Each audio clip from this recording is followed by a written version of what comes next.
Crusade of 1101. Part 1.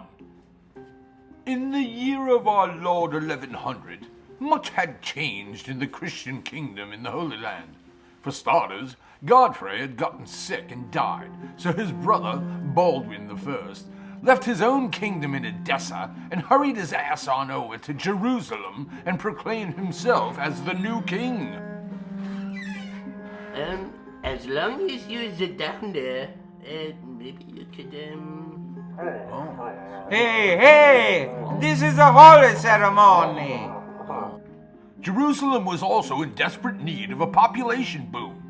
Only a few hundred knights and just a few thousand foot soldiers remained in the city to defend it from attacks by both the Seljuks and the Egyptians. And people were getting real sick of aimlessly puttering about the city and playing solitaire to pass the time. I don't mind the solitude so much, but the loneliness is killing me. Over in Antioch, Bohemond spent most of his time harassing and annoying the Byzantines, until a new threat, the Danishmends, began to cause shit in the area. Bo went to kick their asses, but they outsmarted him, and he was ambushed, captured, and taken prisoner. When Bo's nephew, Tancred, heard the news, he left his castle in Galilee and took over as Prince of Antioch in his uncle's absence. Well, at least they let me keep my pet goldfish. Count Raymond of Toulouse permanently left Europe along with his whole family and was now in the service of Byzantine Emperor Alexios. Raymond, who was still pissed that he got nothing after the First Crusade, was busy besieging the city of Tripoli with his sons in hopes that one day he too would finally have a kingdom to call his own in the Levant.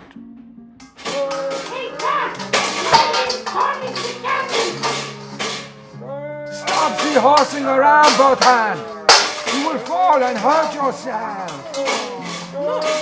Meanwhile, back in Europe, the new Pope, Pascal II, began a campaign of taunting all the people that pussied out on the First Crusade and threatened to excommunicate and relentlessly tease all the sissies that went but quit halfway through or said they were too busy with work and stuff and never fulfilled their vow to go on a pilgrimage to Jerusalem.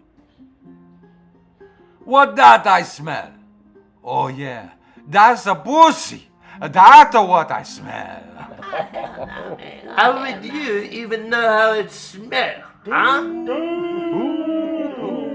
A prime example of the type of person the Pope was going after was Stephen of Blois, who chickened out and quit the First Crusade during the siege of Antioch.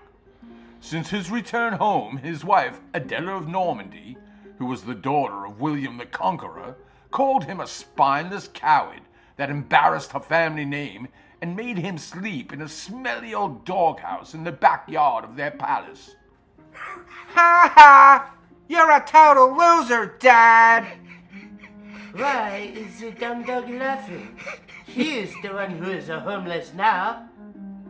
Another example was Hugh of Vermandois, who pussied out and ran all the way home after the Battle of Antioch. Upon his return to France, Hugh was mocked as a homo at the royal court, and his brother, King Philip I, made him wear a dress at all formal royal functions and soirees. Hey, pretty baby, you want to get lucky? I hit that. Oui. Oh, shut up, you stupid idiots. All the lesser knights, common folk, drunken pricks, and deranged criminal psychos that missed out on the First Crusade were jazzed to go over to the Holy Land to replicate that success for themselves and get to enjoy all that fun raping, killing, looting, and pillaging that took place. Guilt-free murder is fun. I feel like OJ. You raped our chickens, you creep! I'll fucking kill you! No, we need it, Dad. And lo, in June in the year of our Lord 1100, Pope Pascal II put out the call for a new crusade to the Holy Land to help beef up the Latins' presence in Outremer and defend the Holy City from the infidels that surrounded it. Most historians call this the Crusade of 1101, but it is more commonly known as the Crusade of the Faint-Hearted, or the derogatory Crusade of Chicken Shit, Pussy-Face, Punk-Ass Bitches. Oh, God damn it! I stepping dirty! That smell is terrible. You're making me like a gag, man. Ew, gross! It's all over your brand new Sabaton! The first group to head out on the crusade was a group of greasy Italian tough guys known as the Lombards, who were mostly untrained peasants, led by Anselm IV, Archbishop of Milan. After setting off for the Holy Land from Milan in September 1100, the Lombards recklessly pillaged their way across Byzantine territory on the march to Constantinople. I'm another marching another foot until I get it a cappuccino. Yeah, and I want a nice little mocha latte frappuccino. There is a Starbucks like a mile up at our road. We're gonna stop it there, I swear. When Emperor Alexios saw another massive wave of homeless Crusader dirtbags showing up on his doorstep, he was like, "Ah, fuck, no, no, no, no," and locked up every gate in Constantinople to keep them out of his city, and wouldn't let any of them in, even just to use the bathroom.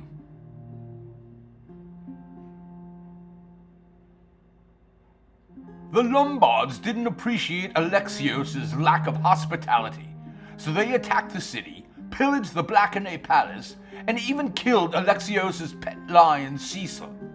Alexios was steamed by the Lombard shenanigans, so he sent out his army to forcefully round them up and ship their unruly asses off to Nicaea. Hey, which one of you stupid Franks is killing my pet lion, huh? Well, don't look at me. I'm an active member of Peter. By May, in the year of our Lord 1101, scores of Crusaders began converging upon Constantinople, led by deserters Stefan of Blois and the French, Holy Roman Constable Conrad and his rowdy German crew, and a bunch of winos known as the Burgundians, led by two inebriated louts, Count Stefan I and Duke Eudes I. So, will you be staying or fleeing this time, Stefan? When the going gets tough, then I will get going. Ah, sweet Jesus, we're so fucked. Let's get drunk. Ja, pass me the bottle, Schatzi. There's vault! Emperor Alexios was getting fed up with all these Latin Crusaders coming to his home and messing shit up. So he put Count Raymond of Toulouse in charge of the whole shebang, because he was the only loyal Frank in the bunch, and gave them some Byzantine support troops and some smelly Pecheneg mercenaries and sent them on their way. Yeah, I am putting you in charge here, Ray. So don't fuck up! These are the elite support troops that you promised to me. While hanging around looting villages and beating people up in Nicomedia as they waited for the other Crusaders to show up, the Lombards heard the news of Bohemon's capture by the Danishmends and decided to blow off going to Jerusalem and make it their mission to rescue their fellow Italian countrymen instead. Okay, we go on the rescue mission. But first, we gotta get the more beer. When Raymond and the other Crusaders showed up, the Lombards told them of their new plan to rescue Bohemond. Raymond, who hated Bo even more than the infidels, tried to convince them to stick to the original plan and head on over to Jerusalem. But they derided him as Alexios' flunky and said they were marching north to Neo Caesarea with or without him. You can kiss Alexios' ass if you want to, right? But we? This is a real Crusader shit. Hey, you cannot march without me. I am the leader. Wait. Raymond and the other Crusaders were pissed, but didn't want to see the dopey Lombards get mercilessly slaughtered. So they begrudgingly joined them and began marching north, and even took over a few Turkish towns along the way, which Raymond, of course, handed right back over to Alexios. No, no toys. I told you we are here for supplies only. Now get up. Even my kids don't listen to me. No! I want to die, Daddy! Daddy's fun! Meanwhile, Seljuk leader Kili Arslan was still sulking and embarrassed about getting his ass handed to him by the Franks during the First Crusade. So when he saw them coming back again, he quickly made deals with the Danishmend tribal leaders and Ridwan of Aleppo to build a massive Muslim army and stop this crusade in its tracks.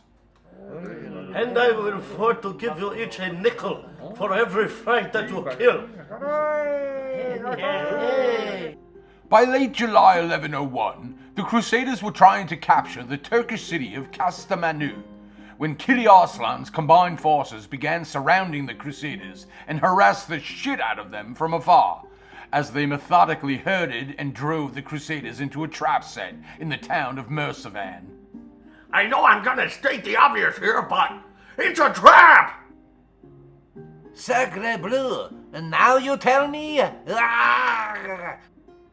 Mersavan was dry, flat, and inhospitable to the Crusaders, and left them out in open space in early August to slowly dehydrate and roast under the hot desert sun, as the Muslim forces began appearing en masse on the hilltops and quickly had the Crusaders surrounded with nowhere to hide.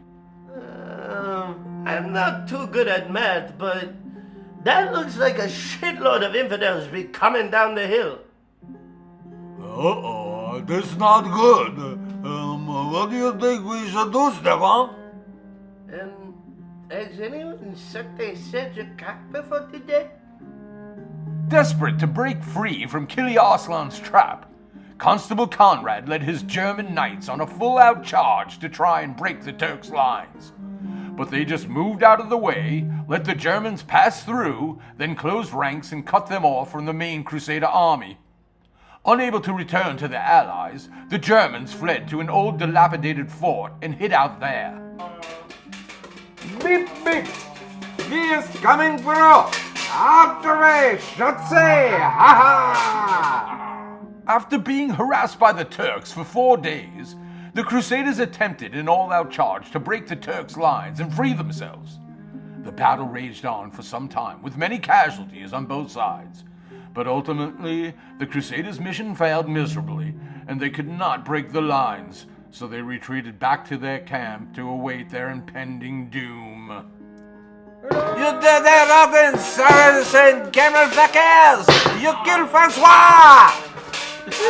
No, I'm okay. I just trip on the rock. I am so clumsy sometimes. Well now, I think someone is for to be owing us apology. That evening, Raymond called Stefan of Blois and the other Crusader leaders to his tent to plan their next move. The leaders all agreed the only option was to save their own asses and skedaddle under the cover of darkness to get the heck out of there and back to Constantinople ASAP. Hey! Stop yelling! And no running! I swear, I will never take you kids on a crusade again! When dawn broke the next morn, the Crusaders realized their fearless leaders all fled, so the knights jumped on their steeds and fled too, leaving all the common foot soldiers, old priests, women, children, and pets behind to be killed or taken as sex slaves by the horny infidel bastards. And just like that, the first army of Crusaders was wiped out. What do a Frank Priest and a Christmas tree for to be having in common? They both got the balls, but they are only for decoration. Well, now, this is getting pretty crazy, right? Thousands of desperate, deranged religious kooks wandering aimlessly around the western Anatolian plains on their way to kill infidels, do a little sightseeing in Jerusalem to absolve their sins, and get rich quick by plundering whatever they can get their mitts on in the name of Christianity. Honestly, what could possibly go wrong? Anyhow, hope you enjoyed part 1 of the Crusade of 1101. Be sure to check out part 2 to see how this wacky episode of history pans out. All I can tell you is, hold on to your sabatons.